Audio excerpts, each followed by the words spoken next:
Wacana legalisasi kasino kembali mencuat usai DPR menggelar rapat kerja bersama Kementerian Keuangan beberapa waktu lalu. Dalam rapat penting itu muncul pernyataan yang seolah meminta pemerintah untuk melirik langkah out of the box negara Uni Emirat Arab, yaitu menjalankan judi kasino. Ya, selengkapnya dalam Ulas Utas out of the box wacana judi kasino.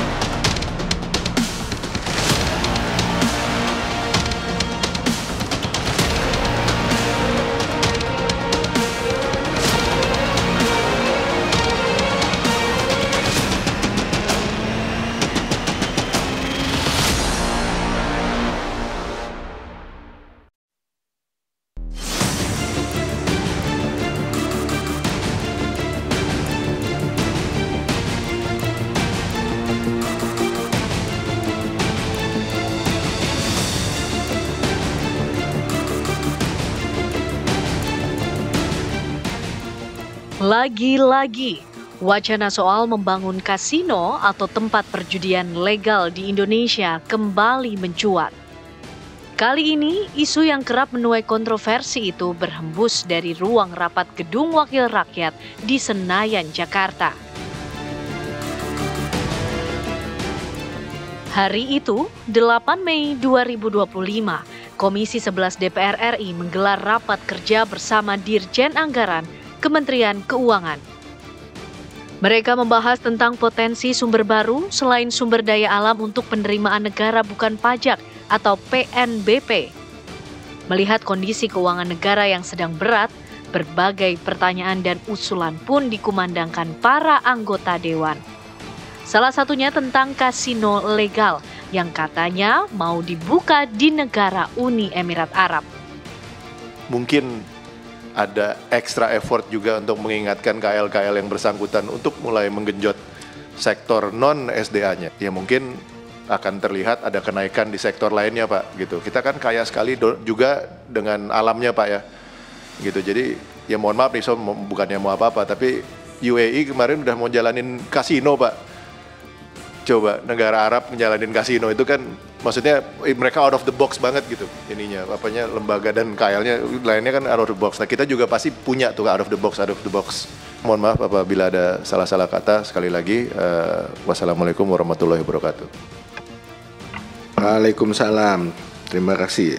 Jadi out of the box ya. Apa tadi? Kota judi apa tadi? Lirikan pada legalisasi kasino itu sontak menjadi sorotan publik dan menuai reaksi beragam. Salah satu yang menarik perhatian adalah cuitan mantan Menteri Kelautan dan Perikanan Susi Pujiastuti di akun media sosial pribadinya. Susi seperti mendukung pelegalan kasino karena menurutnya dampak negatif kasino lebih mudah terukur. Namun, ia meminta judi online dan pinjaman online harus dihentikan. Wacana membawa kasino menjadi legal seperti di negara-negara lain sebenarnya bukan kali ini saja menyeruak. Tahun 2024 lalu, sejumlah pengusaha Indonesia juga pernah melempar usulan untuk membuat kasino di lokasi wisata di wilayah Pulau Bali. Sebenarnya alternatif penerimaan negara itu kan banyak ya, selain dari sektor kalau tadi mungkin bicara hiburan ya, masih banyak yang pariwisata non-judi ya, misalkan bagaimana kita mengembangkan ekonomi wisata halal, ekonomi wisata budaya, event internasional, dan sebagainya. Dan itu belum banyak digarap. Kalau mau belajar dari Malaysia, dari Thailand ya, kayak di Genting kan juga ada kawasannya ya, kawasan yang sudah dilokalisir, kemudian di situ juga dikendalikan ya, kemudian undang-undang pemerintah Malaysia juga mengatur aturan mainnya, dan memang tidak bisa kita menyamakan meskipun karakter itu hampir mirip ya Indonesia dengan Malaysia. Atas wacana kasino yang kembali muncul itu, Majelis Ulama Indonesia (MUI) bersuara keras. MUI menentang semua perjudian. Tak ada alasan membiarkan praktik judi meskipun dikemas dengan wujud dan tujuan ekonomi negara sekalipun.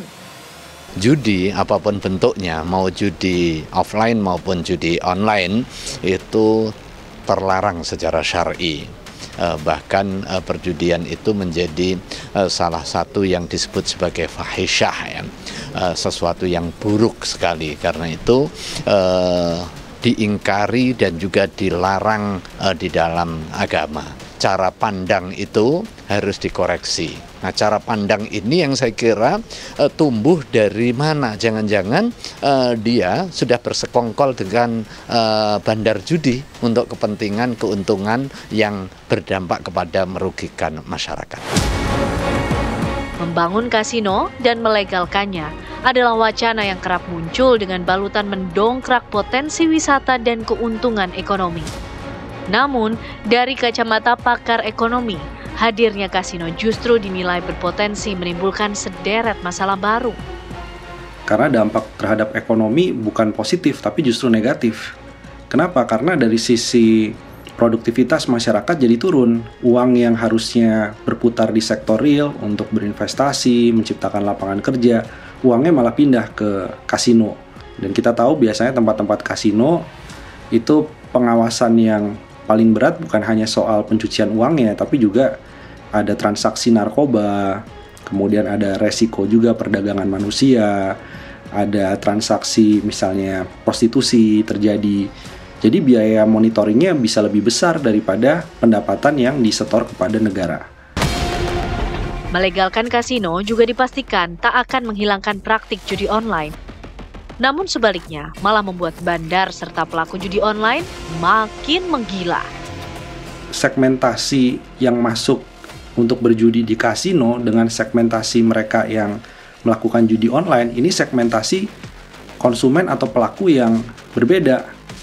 Jadi kalau di judi online, ini sebagian adalah kelas menengah ke bawah. Sementara yang kasino, ini golongan menengah ke atas. Jadi dengan adanya legalisasi kasino, belum tentu praktek judi online yang angkanya 1.200 triliun itu kemudian jadi berkurang. Dan jadi ada perpindahan kepada kasino, enggak. Yang terjadi adalah judi kasinonya yang meningkat, sementara judi online-nya itu juga semakin meningkat karena dianggap judi dilegalisasi oleh pemerintah. Sejarah mencatat, kasino memang pernah dibuka resmi di tanah air. Kala itu, tahun 1967, Gubernur Jakarta Ali Sadikin melakukan kebijakan legalisasi perjudian lantaran ketiadaan anggaran untuk membangun infrastruktur dan proyek besar. Kebijakan itu juga diambil agar perjudian tidak lagi dilakukan secara diam-diam. Jadilah lokalisasi perjudian di satu kawasan di Jakarta dengan harapan mendapat aliran dana dari hasil judi itu. Namun apa yang terjadi? Keuntungan judi ratusan juta rupiah saat itu nyatanya tak mengalir ke pemerintah, tapi ke tangan oknum-oknum yang jadi backing judi.